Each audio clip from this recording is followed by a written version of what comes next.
영상을 처음 보시는 분들은 구독과 알림 설정을 하시면 유용한 정보를 빠르게 받아보실 수 있습니다. 오늘은 최근 지속되고 있는 가격 하락에 대해서 이야기해 보도록 하겠습니다. 우선 모든 걸 이야기함에 있어서 뭔가 그 진리라고 할 수 있는 어차피 이 암호자산 시장의 가격이 가장 크게 좌지우지되는 요인은 바로 비트코인입니다. 어떤 분들은 탈비트가 되어서 특정 코인이 가격이 상승하고 쭉쭉 올라갈 거라고 말씀하는 분들도 계시는데, 비트코인의 가격이 하락하는데 어떻게 혼자 상승할 수 있는 그런 코인이 있을까요?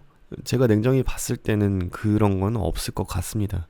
아예 그 초저시총 있잖아요. 그러니까 원화 기준으로 했을 때 수억 원 이하의 그 시총을 가지고 있는 먼지 알트들 같은 경우에는 비트와 상관없이도 작은 돈에 좌지우지 되니까 별개로 쳐야 하는 게 맞을 것 같습니다만, 말인즉슨 기존까지 비트코인이 가격적으로 완만한 상승과 점유율이 사이드 스텝을 하면서 그 와중에 이더리움 디파이가 터졌고 비트가 별 타격 없이 유지가 되면서 이제 전체적으로 가격이 상승하게 되는데 이제 걸림돌이 없었다고 볼 수 있겠죠. 그래서 이더리움 기반으로 한 디파이 프로젝트들, 그리고 포스트 이더리움을 표방하는 각종 플랫폼들이 가격 상승을 이루었습니다.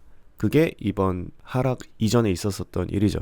약간이나마 함께 가격 상승 수혜를 받았다고 할 수 있는 것들이라고 하면 트론이라든가 네오, 테조스, 폴카닷 이런 것들이 있을 겁니다. 요 근래 있었던 디파이 폭발에는 그 중심은 당연히 이더리움일 거고요. 의외로 이 트론이 어느 정도 뒤따라 붙었다고 저는 판단을 하고요. 더 먼 미래에는 이제 폴카닷이 빠르게 그 파일을 흡수할 수 있을 것이라고 예상을 해봅니다. 그렇습니다. 최근 디파이 관련된 거의 모든 것들이 조정이 오고 있다 보니까 사용자분들이 디파이 설거지라고 하시는 분들이 많습니다. 대응 방법은 아주 간단해요. 안 하시면 됩니다. 아주 쉽죠. 저는 항상 영상 시청하시는 분들에게 제가 하는 걸 따라하라고 말씀드리지도 않고요. 오히려 위험하니까 하지 말라고 하죠. 또 어떤 분은 저 하는 반대로 하면 돈 번다라고 하시던데, 그런 분들은 아마 디파이 관련된 그 디젠 플레이를 안 하시면 된다, 그러면 돈을 번다라고 하시는 거로 제가 이해를 할 수 있을 것 같아요. 그러면 이렇게 하시면 됩니다. 제 추천은 그냥 비트코인만 꾸준히 사 모으시는 게 좋다고 생각이 되고요. 실제로 아주 예전에 저한테 이제 암호자산 투자 어떻게 해야 하냐고 상담 주신 분이 계셔가지고, 그 당시에 이제 복잡하게 생각하기 싫으시면 그냥 월급날에 고정적으로 금액 떼어서 비트코인만 사라고 말씀을 드렸던 분이 있는데, 얼마 전에 그 앱 내에 있는 이제 투자 현황 보여주는 그 화면 있잖아요. 그걸 공유해 주셔갖고 제가 봤어요. 근데 평단이 500만 원이더라고요. 퍼센트로 나와 있는 수익률도 아주 보기 좋은 숫자였습니다. 그러니까 제 반대로 하고 싶다 하시는 분들은 이런 방식으로 투자를 하시는 것도 아주 좋을 것 같다라고 제가 말씀을 드리고 싶네요. 아무튼 비트코인이 하락하면 지금 이 시장에서는 그 어떤 프로젝트들도 하락을 면할 수가 없을 겁니다. 이건 지금 같은 시장 구조에서는 당연한 거고요. 이거에 대해서 인정을 안 하신다면 굉장히 먼 미래에서 오신 분이 아닐까라는 생각이 듭니다. 결론을 이야기해 보자면 다 떠나서 그냥 대장이 떨어져서 다 떨어진 거다. 비트코인이 왜 떨어진 거냐라고 다시 물어보시면 사실 저도 정확히 모릅니다. 차트를 보시면 기술적으로 떨어질 수밖에 없었다라고 말씀하시는 분들도 계실 거고, 이번 비트맥스 운영진 고소건이라던가 쿠코인 해킹 사건이라던가 전체적인 암호자산 시장에 좋지 않은 악재들이 지속적으로 발생하게 되면서 가격이 하락했을 수도 있습니다. 그렇습니다. 또 너무 간단하게 이야기하는 것 같아서 마음이 불편하기도 한데, 최근에 이더리움이라든가 디파이 관련 프로젝트를 들고 계신 분들, 익절하신 분들이 많이 있어요. 모든 분들이 다 익절을 하셨다는 건 아닌데, 저희 텔레그램 방에서 YFI 같이 채굴하시던 분들이나 YFII, 그러니까 지금은 디파이머니로 이름을 바꿨죠. 이 포킹된 YFI의 채굴을 빠르게 들어가셨던 분들은 그런 게 어느 정도 수익을 보셨다고 제가 들었고요.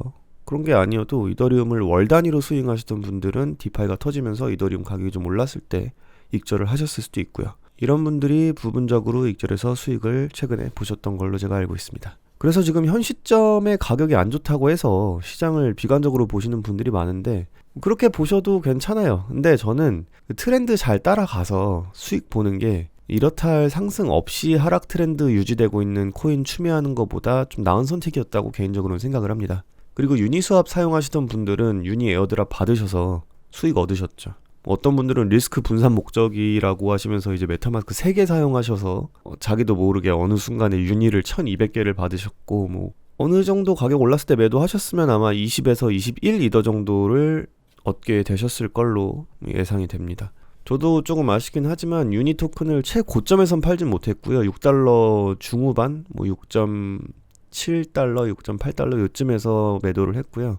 꽤 수익을 봤습니다. 뭐 제가 해왔었던 최근 투자라던가 각종 탈중앙 플랫폼을 통한 이자 농사라던가 부가적으로 따라오는 각종 에어드랍 같은 것들에 대해서 저는 굉장히 만족스럽게 진행을 하고 있습니다. 물론 저도 손해본 부분들이 많아요. 특히 그 트론에서 이자 농사했었던 셀몬이라던가 펄 파이낸스 같은 것들이 아주 대표적인 손해였고요. 이 부분에서 어느 정도는 그 썬마켓에서 채굴한 썬 토큰이 세이브를 해주었습니다.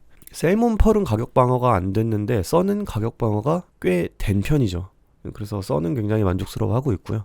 모든 투자가 다 성공적일 수는 없을 거라고 저도 생각을 하고 있기 때문에 이것저것에서 나누어서 매수를 하거나 나누어서 파밍을 하고 그 결과를 기다리는 스타일을 제가 유지를 하고 있고, 저는 앞으로도 이런 식으로 할 생각입니다. 투자라는 거는 각자 원하시는 방향이 있기 때문에 투자하시는 투자자 본인이 직접 본인에 맞는 스타일을 찾으셔야 한다고 생각을 하고요. 그게 가장 중요하다고 생각을 합니다. 그리고 최근 영국이라든가 미국에서 암호 자산에 대한 뭔가 그 제재가 많이 들어오고 있죠. 그래서 거래소라든가 뭐 사용자들이라든가 디파이에 대한 그런 것들이 이제 제재를 받을 것이다 라고 이야기를 하시는데, 미리 대응을 하실 수 있으면 미리 대응을 하는 게 좋다라고 생각을 합니다. 저도 그래서 뉴스를 항상 예의주시하고 있고요. 위험한 것과 위험하지 않은 거는 항상 구분을 해가지고 이제 금액 배분을 해 놓으려고 하고 있습니다. 아무튼 지속적으로 시장에 대한 관심을 가져가신다면 다음 상승에 추가적인 수익을 얻으실 수 있는 여러분들이 되셨으면 좋겠습니다. 최근 가격 붕괴에 대한 여러분들의 생각은 어떠신가요? 오늘 영상은 여기까지입니다. 여러분들이 벤틀리 타시길 기원합니다. 감사합니다.